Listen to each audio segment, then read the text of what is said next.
आपल्या सगळ्या संतांचा इतिहास काढा. मी अनाजी पंत म्हणलोय, देवेंद्र फडणवीसांचा माझा काही बांधाला बांध नाही,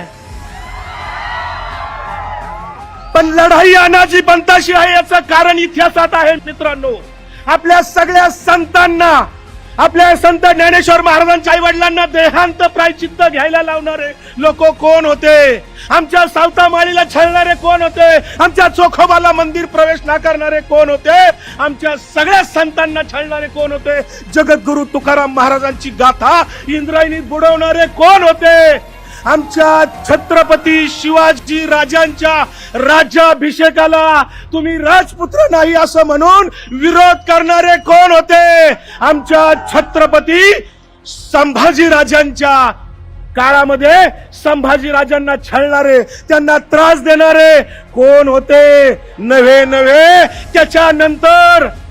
त्याच्यानंतर आमचा भारताचा स्वातंत्र्य लढा चालू असताना आमच्या कोल्हापूरच्या शाहू महाराजांना नाकारणारे कोण होते? शूद्र म्हणणारे कोण होते? आमच्या डॉक्टर बाबासाहेब आंबेडकरांच्या अगोदर क्रांती सूर्य महात्मा फुल्यांना दरोडेखोर पाठवणारे, मारेकरी पाठवणारे कोण होते?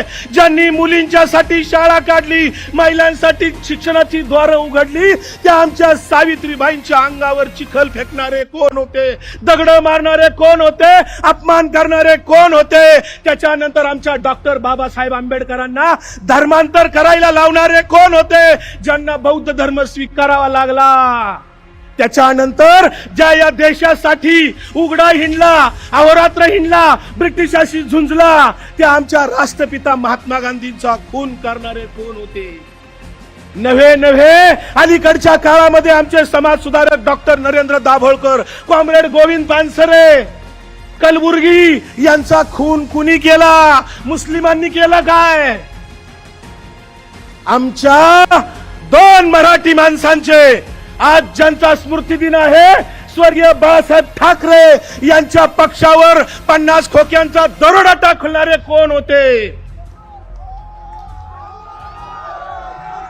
त्याच्यानंतर 1 वर्षांनी आमच्या मराठी माणसाने, आमच्या पवार साहेबांनी स्वतःचा पक्ष कायम काढला होता.